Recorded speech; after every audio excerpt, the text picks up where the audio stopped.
Hello friends, പുതിയൊരു വീഡിയോയിലേക്ക് എല്ലാവർക്കും സ്വാഗതം. നമ്മൾ കേരള ബ്ലാസ്റ്റേഴ്സുമായി ബന്ധപ്പെട്ടുള്ള ന്യൂസുമായിട്ട് വന്നിട്ടുള്ളത് കേരള ബ്ലാസ്റ്റേഴ്സ് ഈ സീസണിൽ ISLൽ മോശം പെർഫോമൻസ് ആയിരുന്നു കാഴ്ചവെച്ചത്. അതിന് കാരണമുണ്ടായ ബ്ലാസ്റ്റേഴ്സിൻ്റെ ഡിഫൻസിൻ്റെ മോശം പെർഫോമൻസ് ആയിരുന്നു. ഡിഫൻസിൻ്റെയും ഗോൾ കീപ്പിംഗ് ഡിപ്പാർട്ട്മെൻറ്റിൻ്റെയും മോശം പെർഫോമൻസിനെ തുടർന്നായിരുന്നു ബ്ലാസ്റ്റേഴ്സ് ഈ സീസണിൽ ISLൽ മോശം പെർഫോമൻസ് കാഴ്ചവെച്ചത്.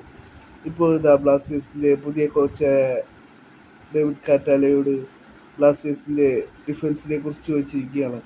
ഡേവിഡ് കാറ്റാല മറുപടി പറഞ്ഞിരിക്കുന്നു. ബ്ലാസ്റ്റേഴ്സിൻ്റെ ഡിഫൻസ് ഇനിയും ഇമ്പ്രൂവ് ആവേണ്ടതുണ്ട് എന്നാണ് ഡേവിഡ് കാറ്റാല പറയുന്നത്. ഇനിയും ഇമ്പ്രൂവ്മെൻ്റ് ആവേണ്ടതുണ്ട് ബ്ലാസ്റ്റേഴ്സിൻ്റെ ഡിഫൻസ്.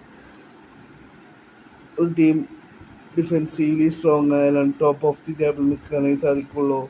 ഗോൾ ഏറ്റവും കുറച്ച് കൺസീഡ് ചെയ്താലാണ് ടോപ്പ് ഓഫ് ദി ടേബിൾ നിൽക്കാനായി സാധിക്കുള്ളൂ എന്നാണ് ഡേവിഡ് കാറ്റാല പറയുന്നത്. ഡിഫൻസ് ഇനിയും ഇമ്പ്രൂവ് ആവേണ്ടതുണ്ട് എന്നാണ് ഡേവിഡ് കാറ്റാല എടുത്തു പറയുന്നത്. ഏതായാലും സൂപ്പർ കപ്പിൽ ഡേവിഡ് കാറ്റാലയുടെ കീഴിൽ ബ്ലാസ്റ്റേഴ്സിൻ്റെ പെർഫോമൻസ് ഇമ്പ്രൂവ് ആവുമെന്ന് തന്നെ പ്രതീക്ഷിക്കാം.